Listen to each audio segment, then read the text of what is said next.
Hi guys, welcome to my channel. Today I'm going to make my moisturizing homemade lotion, and let me walk you through the ingredients.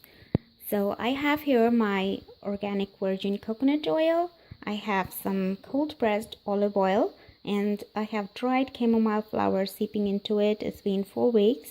You don't have to do that. You can just use cold pressed olive oil. And I have my unrefined shea butter. Now all the ingredients will be listed in the description box below. And I have my beeswax, and I have my add-ons right here. Now my add-ons are vitamin E oil. Vitamin E oil is very good for your skin. I have my lavender essential oil. You can use whatever essential oil suits you.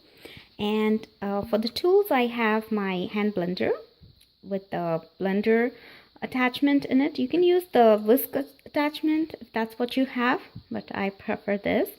And I have my little spatula to help me bring everything together. And right here I have a setup, if you can see. I have my saucepan in which I put the jar in which I'm going to make and store my lotion. Now I'm going to boil this. This will be a double boiler. This step can also be done in a microwave if you don't want to make a double boiler for this, but I prefer to do it in this way. So I'm going to melt my coconut oil and my shea butter. I am also going to add my beeswax that I have grated here, and I'll be getting back to you once these things are combined together. Here we have our double boiler, guys, and you can see that the water in the saucepan is boiling, which is making everything in the jar to melt. And this is going to go on until everything is well melted and combined.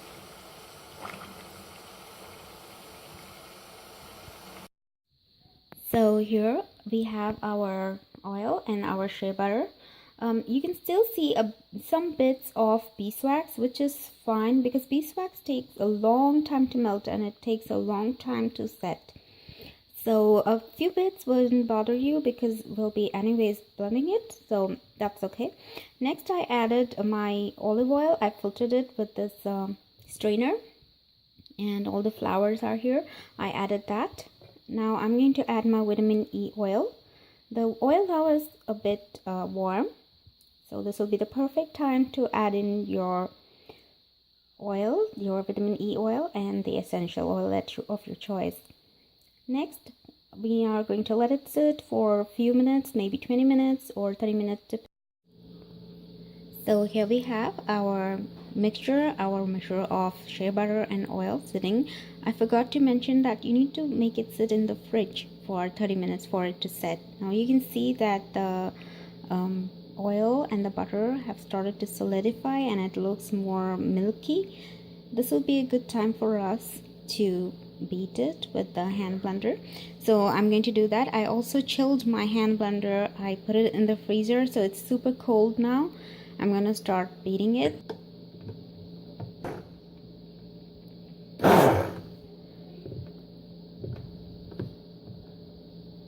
Okay guys, so there we have our lotion. It has started to come together. You can see it looks more like a milkshake now, and I'm gonna keep on beating it for maybe another 2 minutes, and then here we have, guys, our deeply moisturizing balm cream moisturizer. For actually we are using this for nighttime moisturizing because it's so deep and so rich.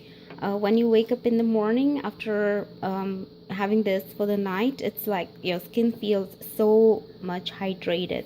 So I put them in small containers like so for each of my kids, and I keep it by their bed, and we moisturize in the nighttime. You can use this as a day cream, but it's pretty rich and very thick, so it works great for a nighttime moisturizer. And it's so simple to make. Just make a jar of it and you can have it for like a month or so. I really hope that you enjoyed this tutorial. Give me a thumbs up and subscribe to my channel for more fun videos like this, guys, and see you soon in another video. Until then, bye.